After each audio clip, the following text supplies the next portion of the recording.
Hello friends, welcome to back my YouTube channel. मैं अजय कुमार अपने YouTube channel में स्वागत करता हूं। आज हम लोग इस वीडियो के माध्यम से एंगल देखने वाले हैं कि एंगल कितने प्रकार के होते हैं। तो मुख्यतः एंगल आपके 6 प्रकार के होते हैं, लेकिन उसके द्वारा भी कई प्रकार के एंगल बनाए जा सकते हैं। उन सभी एंगलों को मैंने लेकर आया है और लगभग माने तो इन सभी एंगलों को आप पढ़ लेंगे तो आपके त्रिभुज के चैप्टर ऐसे भी समाप्त होने वाले हैं, समाप्त हो जाएंगे। कैसे? इतना ही एंगल के अंतर्गत त्रिभुज के चैप्टर के अंतर्गत क्वेश्चन बनते हैं। तो आप इन 17 एंगल को बारीकी से पढ़ लिए तो आप त्रिभुज के चैप्टर से बनने वाले क्वेश्चन को आप आसानी से कर सकते हैं। तो आइए हम लोग एक एक करके सभी एंगल के बारे में डिस्कस करते हैं। तो पहले आप देख सकते हैं, पहला एंगल दिया है न्यून कोण। तो न्यून कोण वो कोण होता है जिसका मान 0 एंगल से अधिक और 90 एंगल से कम होता है। जैसे अगर ग्राफ बनाना है, ग्राफ कैसे बन सकता है? तो आप ऐसे बना सकते हैं। ये मान लीजिए 45 अंश का है या मान लीजिए 60 अंश का है, यानी कि ऐसा एंगल जिसका मान 0 से बड़ा हो और 90 से छोटा हो, वैसे एंगल को हम कहते हैं न्यून कोण। वैसे एंगल को हम कहते हैं न्यून कोण। अब दूसरा कोण देखते हैं, अधिक कोण। अधिक कोण वह कोण होता है जिसका मान 90 से अधिक और 180 से कम होता है, उसको हम बोलते हैं अधिक कोण। जैसे मैं ऐसे 120 डिग्री, ये देख लीजिए। ऐसा कोण जिसका मान 90 अंश से अधिक और 180 से कम होता है, उसे हम बोलते हैं अधिक कोण। अधिक कोण। एक तीसरा आ रहा है मान समपूरक कोण। समकोण। समकोण वह कोण होता है जिसके एंगल का मान 90 डिग्री होता है और ये 90 डिग्री त्रिभुज का सबसे बड़ा एंगल होता है। त्रिभुज का सबसे बड़ा मान ही 90 डिग्री होता है, मतलब कि कह सकते हैं कि त्रिभुज का सबसे बड़ा कोण कौन सा होता है? तो समकोण होता है। ठीक। चौथा पॉइंट ऋजु कोण या सरल कोण। ऋजु कोण या सरल कोण जिसका मान क्या हो? 180 डिग्री हो। जिसका मान क्या हो? 180 डिग्री हो, उसे हम कहते हैं ऋजु कोण या समकोण, सरल कोण। उसे क्या कहते हैं? ऋजु कोण या सरल कोण। ये आ रहा है पुनर्युक्त या प्रतिवर्ती कोण। प्रतिवर्ती कोण वह होता है जिसका मान 180 से अधिक और 360 से कम होता है, वैसे कोण को हम प्रतिवर्ती या पुनर्युक्त कोण कहते हैं। जैसे में ये रहा आपका पुनर्युक्त कोण, मान लीजिए ये आपका हो गया 210 डिग्री, ये रहा आपका पुनर्युक्त कोण। मतलब पुनर्युक्त कोण प्रतिवर्ती कोण वह कोण होता है जिसका मान 180 से अधिक और 360 से कम होता है, उसे हम प्रतिवर्ती कोण कहते हैं। ये 6 पॉइंट पूर्ण कोण। पूर्ण कोण वह कोण होता है जिसका मान क्या होता है? 360 डिग्री होता है। जिस एंगल का मान क्या होता है? 360 डिग्री हो, उसे हम कहते हैं पूर्ण कोण। अब बातें आती है एकांतर कोण। एकांतर कोण क्या होता है? जब दो समांतर रेखा को एक तिर्यक रेखा काटती है। ध्यान दीजिएगा बात को। तो एक एंगल यहां बन रहा है, एक एंगल यहां, एक यहां, एक यहां, एक यहां, एक यहां, एक यहां और एक यहां। हमने क्या कहा कि जब एकांतर कोण किसे कहते हैं? जब दो समांतर रेखा को एक तिर्यक रेखा काटती है, तो तिर्यक रेखा काटे में तो उसके विपरीत दिशा में बने गए कोण को एकांतर कोण कहते हैं। मतलब इसका एकांतर कोण, मतलब मान लीजिए एक का एकांतर कोण ये होगा, इस दो का एकांतर कोण ये होगा, इसका एकांतर कोण ये होगा और इसका एकांतर कोण ये होगा। यानी एकांतर कोण वह कोण होता है जब दो समांतर रेखा को एक तिर्यक रेखा काटती है, तो उस कटे पॉइंट पे विपरीत दिशा में बने कोण को एकांतर कोण कहते हैं।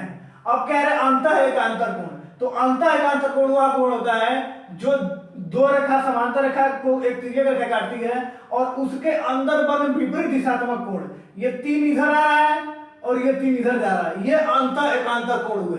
ये 4 इधर जा रहा है और ये 4 इधर जा रहा है, ये क्या हुए? अंतः एकांतर कोण हुए। बाह्य एकांतर कोण क्या होता है कि जब दो समांतर रेखा को तिर्यक रेखा काटती है तो विपरीत दिशा में बने बाह्यतम कोण। जैसे ये इधर जा रहा है और ये इधर जा रहा है, ये बाह्यतम कोण है। ये इधर जा रहा है और ये इधर जा रहा है, तो यह बाह्य एकांतर कोण है। आई होप बातें क्लियर हो गई होगी। अब हमने कहा यहां कह रहा है संगत कोण। तो संगत कोण वह कोण होता है जिसकी दिशा एक हो। तिर्यक जब संगत कोण क्या होता है? जब दो समांतर रेखा को एक तिर्यक रेखा काटती है, जब दो समांतर रेखा को एक तिर्यक रेखा काटती है तो उसका काटान बिंदु बने एक दिशात्मक कोण को, एक दिशात्मक कोण को संगत कोण कहते हैं। जैसे ये 3 इधर बन रहा है, इसका कोण इधर बन रहा है और इसका कोण इधर बन रहा है, ये दोनों क्या है, ये कोण और ये कोण एक दिशा में बने हैं तो ये क्या हो, संगत कोण हुए। ये कोण और ये कोण एक दिशा में बने हुए हैं तो संगत कोण हुए। तो आई होप इतनी बातें क्लियर हो गई होगी। अब आते हैं नेक्स्ट पॉइंट। आप देख सकते हैं क्या, शीर्षाभिमुख कोण। जब दो समांतर रेखा किसी एक दूसरे को एक बिंदु पर काटती है तो उसके विपरीत दिशा में बने कोण, ये इधर बना कोण, ये इधर बना कोण, ये इधर बना कोण और ये इधर बना कोण, एक काटान बिंदु को बने विपरीत दिशात्मक कोण को हम कहते हैं शीर्षाभिमुख कोण। ये दो रेखा एक दूसरे को एक बिंदु पर काटी और इसके विपरीत दिशा में जो कोण बन रहा है इसी कोण को हम कहते हैं शीर्षाभिमुख कोण। अब बातें क्लियर हो गई होगी, आई होप बातें क्लियर हो गई होगी। अब आते हैं, अब देख सकते हैं ये होता है संपूरक संपूरक कोण। संपूरक कोण वह कोण होता है जिसका योग, जिसके दोनों एंगलों का योग, जिसके दोनों एंगल का योग 90 डिग्री का हो। क्या हो, 90 डिग्री हो। संपूरक कोण वह कोण होता है जिसके एंगल का योग 90 डिग्री। जैसे में 70 + 20 45 + 45, देखिए ऐसे ऐसे एंगल बनेंगे जिसका योग क्या हो जाए, 90 डिग्री हो जाए तो उसे हम कहते हैं संपूरक कोण। अब आते हैं अगली बात, शून्य कोण। शून्य कोण वो कोण होता है जिसका मान क्या हो, 0 डिग्री हो, जिसके एंगल का मान क्या हो, 0 डिग्री हो, उसे हम कहते हैं शून्य कोण। पूरक कोण क्या होता है, पूरक कोण वह कोण होता है, पूरक कोण वह कोण होता है, सॉरी गाइस, संपूरक कोण वह कोण होता है, गलत हो गया। संपूरक कोण वह कोण होता है जिसके योग क्या हो, जिसका योग क्या हो 180 हो। फिर ध्यान से देख लीजिएगा, संपूरक।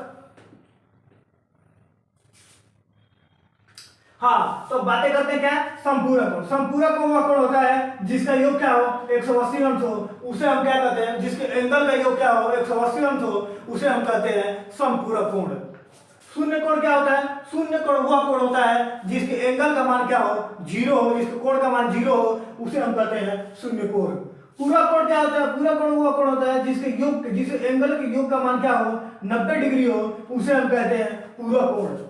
पूरक कोण वह कोण होता है जिसके योग, जिसके एंगल का योग क्या हो 90 डिग्री हो, चाहे वो 70 + 20 हो, 60 + 30 हो, 45 + 45 हो, 80 + 40 हो, मतलब कुछ भी हो जिसका योग 90 डिग्री होना चाहिए। कोटिपूरक कोण क्या होता है, कोटिपूरक कोण वह कोण होता है जिसके योग, जिसका योग, जिसके एंगलों का योग क्या हो 90 डिग्री हो, उसे भी हम कोटिपूरक कोण कहते हैं। 90 डिग्री चाहे कुछ भी हो, 70 + 20, 80 + 10, 60 + 30, कुछ भी हो, इसका योग कितना 90 डिग्री होना चाहिए। संपूर्ण कोण, संपूर्ण कोण वह कोण होता है जिसके योग, जिसका योग क्या हो 180 डिग्री हो, जिसका योग क्या हो 180 डिग्री हो, उसे हम कहते हैं संपूर्ण कोण। संपूर्ण कोण वह कोण होता है जिसका योग क्या है 180 डिग्री, इसमें 90 + 90, 120 + 60, 130 + 50, कुछ भी हो, मतलब कि इसका योग क्या हो 180 डिग्री हो। अब देखिए आता है वैश कोण। वैश कोण वह कोण होता है जिसकी संगत भुजा के योग के बराबर होता है।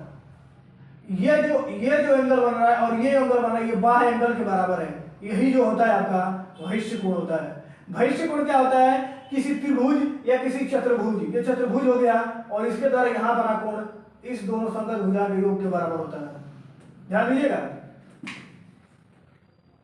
ये एक चतुर्भुज मैंने लिया, ये मैंने चतुर्भुज लिया और ये आगे बढ़ा दी, इसका जो एंगल बना ये यही वैश्य कोण है और इन दोनों संगत भुजा के योग के बराबर होता है। ये त्रिभुज लिया, इन दोनों संगत भुजा के योग के बराबर ये वैश्य कोण होता है। तो वैश्य कोण होता है जो त्रिभुज या चतुर्भुज की संगत भुजाओं के, सामने की संगत भुजा के योग के बराबर होता है, उसे हम वैश्य कोण कहते हैं।